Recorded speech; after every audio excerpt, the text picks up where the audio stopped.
오늘 함께 살펴볼 하나님 말씀은 사도행전 9장 1절부터 22절까지 말씀입니다. 사도행전 9장 1절부터 22절 말씀, 우리 한 절씩 나누어서 읽고 22절 말씀은 한 목소리로 읽겠습니다. 사울이 주의 제자들에 대하여 여전히 위협과 살기가 등등하여 대제사장에게 가서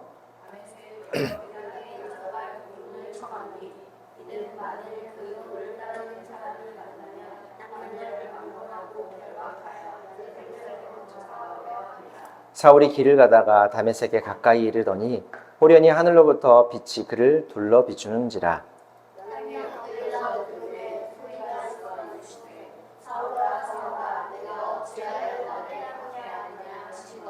대답하되 주여 누구시니까? 이르시되 나는 내가 박해하는 예수라.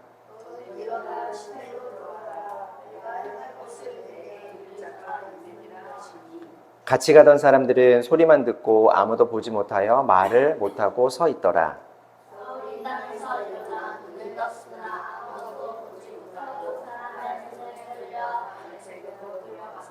사흘 동안 보지 못하고 먹지도 마시지도 아니하니라.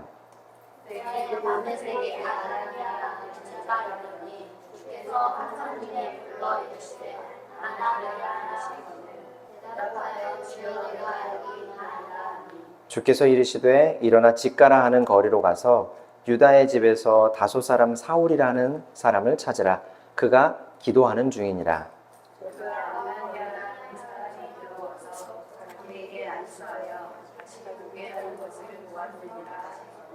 아나니아가 대답하되 주여 이 사람에 대하여 내가 여러 사람에게 듣사온즉 그가 예루살렘에서 주의 성도에게 적지 않은 해를 끼쳤다 하더니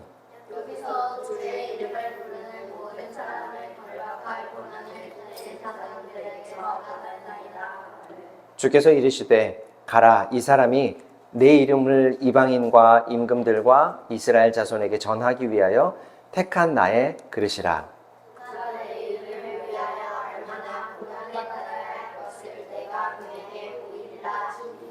아나니아가 떠나 그 집에 들어가서 그에게 안수하여 이르되 형제 사울아, 주 곧 내가 오는 길에서 나타나셨던 예수께서 나를 보내어 너로 다시 보게 하시고 성령으로 충만하게 하신다 하니 사울의 눈에서 비늘 같은 것이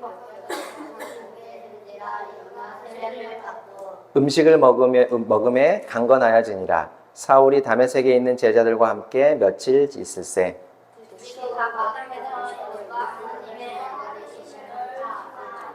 듣는 사람이 다 놀라 말하되 이 사람이 예루살렘에서 이 이름을 부르는 사람을 멸하려던 자가 아니냐. 여기 온 것도 그들을 결박하여 대제사장들에게 끌어가고자 함이 아니냐 하더라. 사울은 힘을 더 얻어 예수를 그리스도라 증언하여 다메섹에 사는 유대인들을 당혹하게 하니라. 아멘. 하늘만큼 높고 땅만큼 넓은 하나님의 사랑을 배우는 시간, 우리가 오늘로 9번째 시간이죠. 여러 번 설명을 좀 드려서 이제는 좀 익숙해지셨을 텐데, 성경은 하나님을 우리에게 소개해주는, 보여주는 책이에요. 보여주다라는 말이 조금 어렵게 계시라고 하는데, 성경이 하나님을 소개하는 책, 계시하는 책이죠. 하나님이 어떤 분이신지, 또 하나님이 어떤 일을 하셨는지, 우리를 어떻게 생각하시고 어떻게 대우해 주시는지, 이런 것들을 기록한 책이 바로 성경입니다. 그런데 하나님이 어떤 분인지를 알기 위해 접근하는 이런 말들에 포괄적인 대답이 한 가지 있는데, 그것은 바로 하나님은 사랑이라는 사랑. 요한일서 4장 7절 8절 말씀 우리 같이 한번 읽어볼게요. 시작. 사랑하는 자들아, 우리가 서로 사랑하자. 사랑은 하나님께 속한 것이니 사랑하는 자마다 하나님으로부터 나서 하나님을 알고 사랑하지 아니하는 자는 하나님을 알지 못하나니 이는 하나님은 사랑이심이니라. 요한일서라는 성경의 이름은 요한이 쓴 첫 번째 편지라는 뜻이에요. 요한은 자신이 목회하던 성도들과 또 예수 안에서 시간과 공간을 초월해서 형제가 된 우리에게까지 이렇게 권하는데, 우리가 서로 사랑하자. 그러면서 성도 간의 사랑이야말로 그 사람이 하나님께 속한 구원받은 하나님의 사람이라는 가장 결정적인 증거다라고 얘기하고 있어요. 하나님이 행하신 많은 일들, 가령 창조라든지 또 구원이라든지 섭리와 같은 모든 일들은 결국 우리를 향한 하나님의 사랑에서 비롯된 것이죠. 하나님의 사랑의 표현이에요. 바꾸어 말하면 하나님께서 사랑 때문에 시작한 이 모든 일들 가운데 있는 우리가 사랑할 수 있다, 사랑하고 있다라는 것은 우리가 하나님으로부터 비롯된 존재이기 때문에 가능하다라는 말이기도 해요. 그래서 심지어 요한은 사랑하지 않으면 하나님을 알지 못하는 것이나 다름없다. 왜냐하면 하나님은 사랑 그 자체이시기 때문이다 라고까지 말을 했어요. 우리는 오늘까지 9주에 걸쳐서 하나님의 사랑에 대해서 우리가 알아보고 있죠. 특별히 하나님의 사랑이 하늘만큼 높고 땅만큼 넓다라는 전제를 가지고 그 사랑이 얼마나 큰지를 가늠해 보자는 목적을 가지고 말씀을 살펴보고 있어요. 그동안 집에서 쫓겨난 여종, 그래서 죽을 위기에 처해 있던 하갈, 남편을 잃은 이방인 룻, 온갖 법모술수로 점철된 인생을 살았던 야곱, 죄악으로 가득 찬 도시의 기생 라합, 하나님의 말씀에 끝끝내 반대했던 선지자 요나, 그리고 하나님께 낱낱이 상달된 범죄의 온상이었던 니느웨 사람들. 인생이 온통 고통으로 가득 차서 이웃과 가족에게까지 차별받고 버림받았던 혈루병 앓던 여인, 그리고 죽었다가 다시 살게 된 회당장 야이로의 딸, 이방인 중에 최초로 예수님을 믿게 되었던 고넬료까지 하나님의 사랑은 어떤 사람이라 할지라도 그의 신분이나 출신이나 외모를 보시지 않고 하나님의 계획과 뜻대로 그 사랑을 보이셨다라는 것을 우리가 말씀을 통해 살펴봤습니다. 오늘이 그 마지막 시간으로 스스로도 이 모든 사람들 중에 내가 가장 악독하고 구원받을 만한 자격이 전혀 없는 사람이다 라고 자신을 평가했던 바울의 삶을 통해서 하나님의 사랑이 얼마나 큰지를 살펴보도록 하겠습니다. 그리고 하나님의 그 사랑이 우리에게도 동일하다라고 하는 것을 깨달으실 수 있기를 바라요. 자, 예전에 제가 만난 성도님 중 한 분이 자신이 예수님을 믿게 된 이야기를 저에게 이렇게 해준 적이 있었어요. 그분이 자신이 아주 강경하게 예수와 기독교를 부정했던 과거 이력에 대해서 저에게 좀 설명을 해주더라고요. 대학 시절부터 시작해서 결혼을 하고 자녀를 낳을 때까지 장장 20년이 넘는 세월 동안 만나는 사람마다 예수의 부활과 죽음, 그리고 성경에 기록된 창조 기사 등의 비과학적이고 비합리적이고 비이성적인 이유들을 설명하면서 기독교를 비판하고 부정했다라고 고백하더라고요.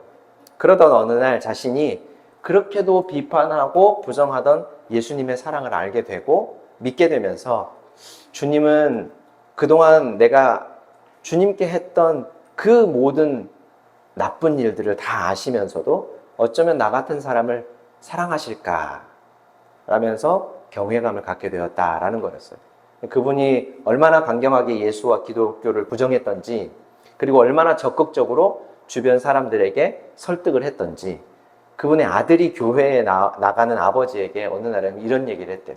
아버지, 그토록 저에게 예수와 기독교에 대해서 비판하고 부정하셨으면서 갑자기 교회에 가시고 또 저에게도 가자고 하시는 아버지를 제가 어떻게 이해해야 합니까?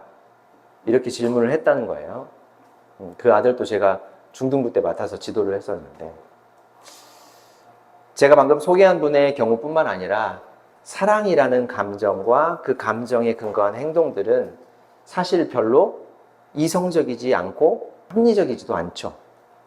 연인 간의 사랑뿐만 아니라 부모 자식 간의 사랑도 합당한 이유가 있기 때문에 그를 사랑하는 게 아니에요. 사랑의 합당한 이유와 근거를 통해 사랑을 증명할 수 없기 때문에 이러이러한 상황을 통해 사랑을 반증하는 것이 사랑을 설명하는 유일한 방법이라고 생각합니다. 부모님들이 자녀를 사랑하는데 자녀가 누가 봐도 미남이고 미녀이기 때문에 사랑하는 사람이 없을 거예요. 자녀가 값비싼 선물을 사주기 때문에 사랑하는 분도 없을 겁니다. 뭔가 사랑받을 만한 합당한 이유가 있어서 자녀를 사랑하는 게 아니죠. 그저 내 아들이고 내 딸이기 때문에 사랑하는 거예요. 그러니 얼마나 비합리적입니까? 사랑할 만한 이유가 고작 내 아들, 내 딸이기 때문에 사랑한다니. 그래서 내 모든 것을 아낌없이 준다니 이 얼마나 비상식적인 일이에요, 사실. 근데 하나님의 사랑도 마찬가지예요. 자신에게 충성스러운 피조물이 아닌데도 불구하고 처음 정한 사랑을 절대로 바꾸거나 철회하지 않고 끝까지 사랑하시죠. 심지어 하나님이 없이도 아무렇지 않게 살고 하나님을 부정하기까지 하는 우리를 위해서 자신의 하나밖에 없는 아들의 그 소중한 목숨까지 희생시키면서 사랑하신 하나님의 사랑을 그 어떤 것으로 합리적으로 그 어떤 것으로 이성적으로 설명할 수가 있겠어요. 그래서 하나님을 우리의 아버지로 부르는 겁니다. 부모님은 자녀가 아무리 잘못을 해도 심지어 자신들에게 못된 짓을 하더라도 절대로 버리거나 미워할 수 없는 존재이기 때문이에요. 간혹 그렇지 않은 부모들에 대해서 우리가 뉴스나 매체들을 통해서 듣기도 하지만 어디까지나 그것은 좀 특이하고 극단적인 경우죠. 완전하지 못한 인간의 단면이라고 생각을 하는데 그런 인간들과는 다르게 성경에서는 거룩이라는 말로 표현을 하는데요. 하나님은 불완전한 인간과는 완전히 다른 분이시기 때문에 절대로 우리를 버리지 않으신다라는 거죠. 오늘 우리가 만나는 바울은 스스로 하나님의 사랑을 가장 많이 받은 사람이라고 할 수 있습니다. 그 사람은 소위 사회적으로 그리고 종교적으로 금수저를 입에 물고 태어난 사람이에요. 그는 유대인의 가정에서 태어났지만 당시 세계에서 가장 부강한 로마의 시민권을 가지고 태어났습니다.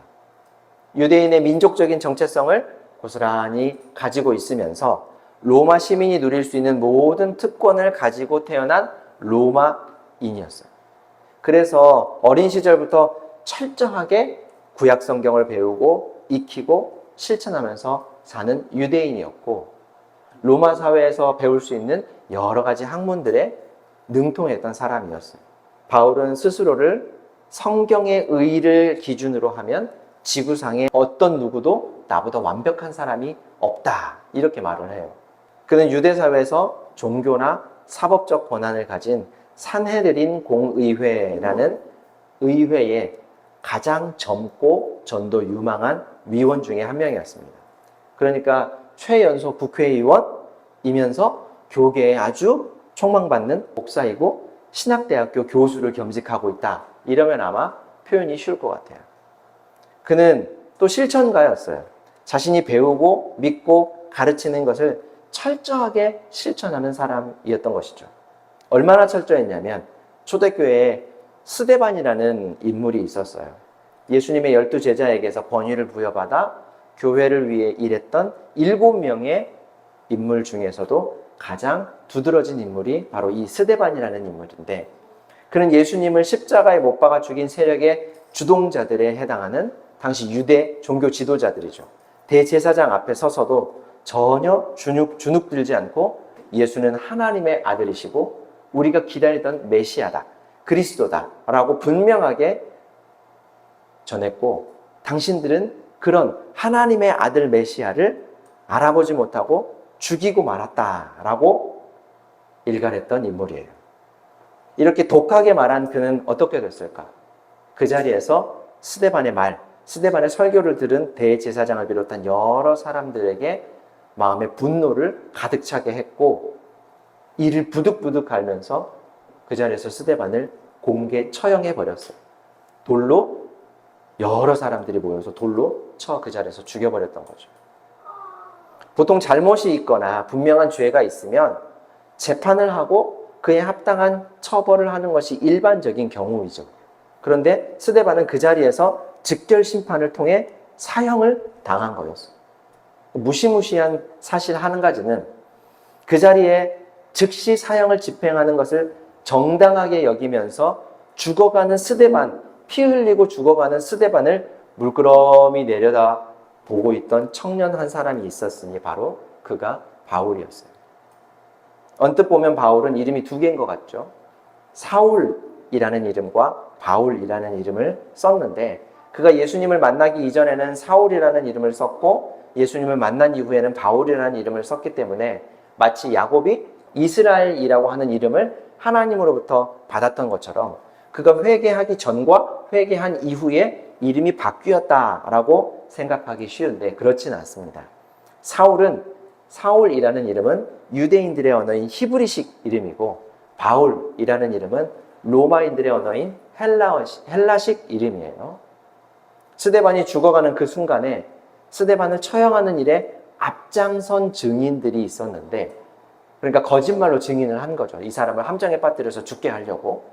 그 증인들이 돌을 던져서 스데반을 처형하기 직전에 옷을 먼저 벗었다 그래요. 그러니까 우리 뭐 이렇게 일하기 전에 팔을 걷는다든지 외투를 벗어서 잠깐 내려놓는다든지 이런 행위인 거죠.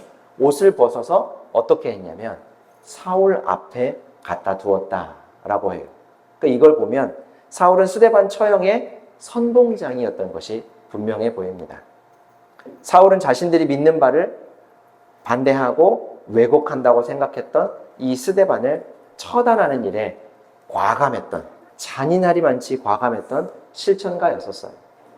보통 학자들은 실천에 약하고 또 반대로 실천가들은 학문과 이론에 좀 약한 것이 일반적인데 사울은 둘 다에 아주 능통한 사람이었어요. 그는 오늘도 어딘가로 향하고 있습니다.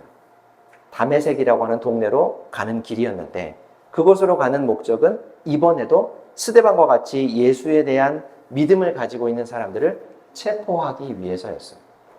예수님의 제자들을 위협하고 살기를 가진 사울은 의회에 이 체포 영장을 받아서 다메섹으로 그들을 잡으러 가고 있었습니다. 그에게 정말 자비란 없었던 것처럼 보여요.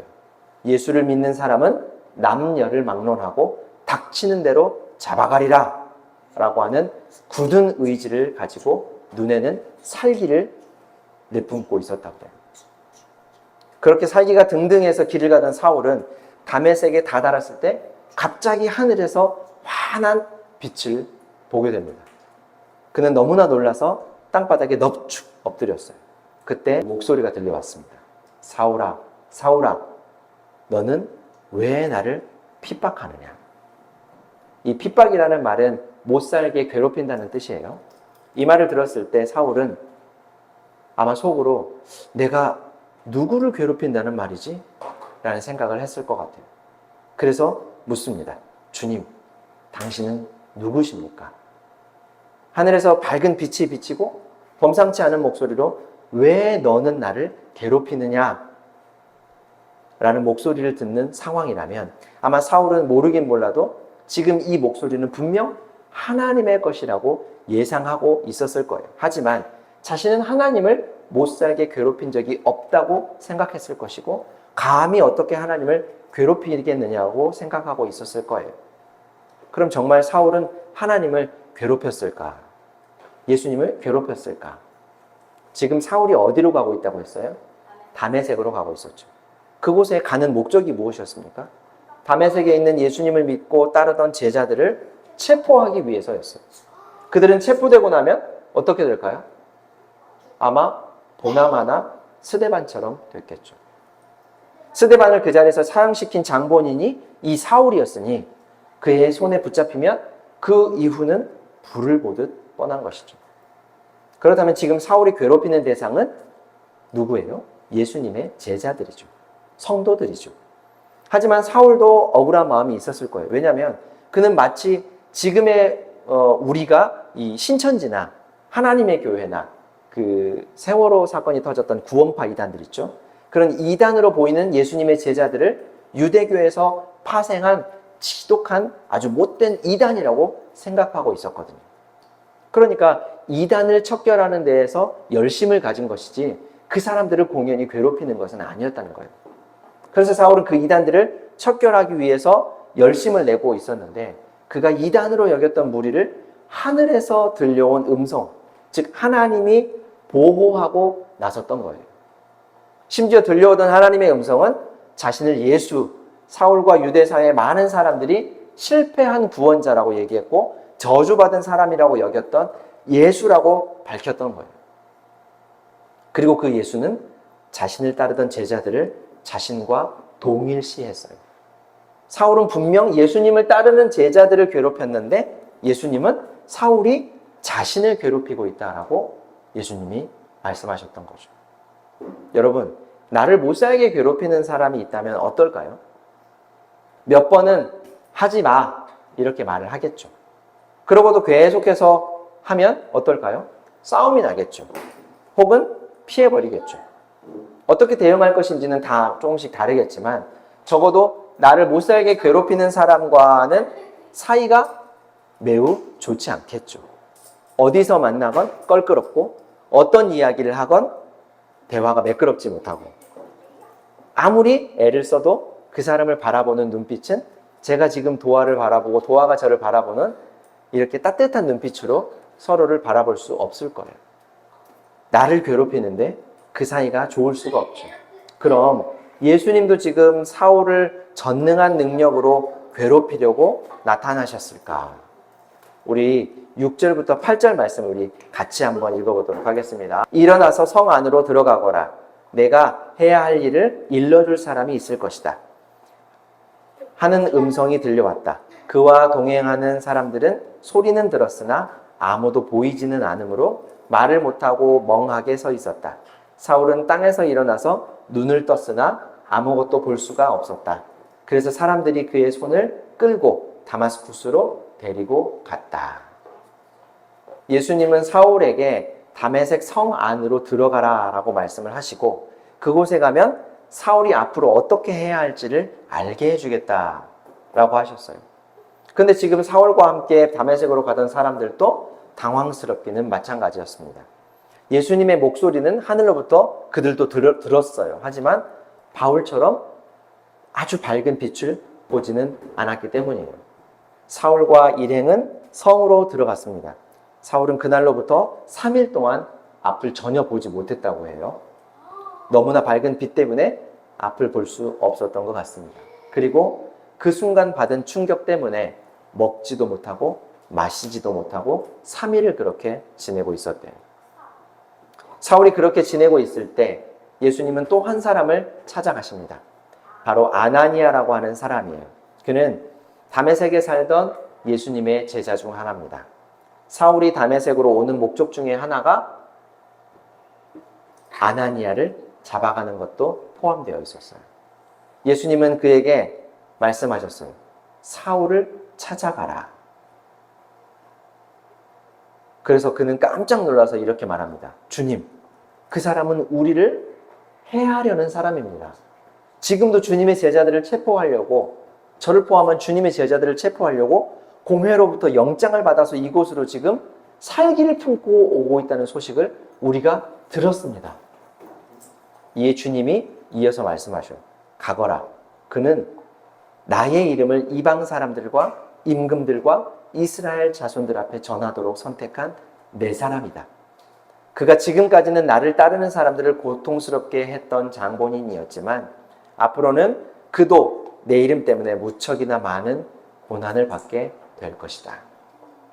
아나니아는 그 말씀을 듣고 사울을 찾아가요. 아마 어떤 마음이 들었을까요? 두렵기도 하고 가기 싫었겠죠. 아마 요나 선지자와 같은 마음이지 않았을까 싶어요.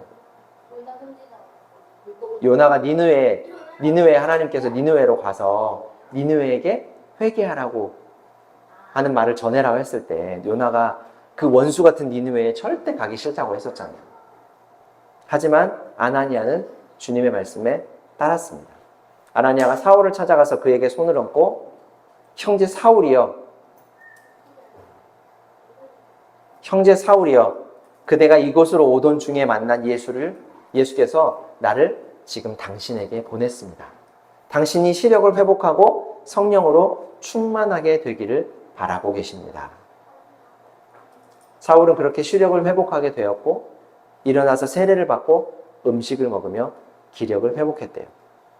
그 이후로 사울은 예수님의 말씀대로 이방인들에게 예수님을 전하기 위해 당시 두루 통용되던 로마의 언어, 헬라식 이름인 바울이라는 이름을 주로 쓰면서 많은 이들에게 예수님을 전하는 삶을 살았습니다. 예수님을 믿고 따르는 사람들을 잡아가고 심지어 그 자리에서 죽이기도 했던 사울. 사울은 예수님과 그를 따랐던 제자들을 마치 원수처럼 생각했었어요. 근데 예수님은 그런 그를 찾아가셔서 사랑으로 품어 안아주셨던 거죠.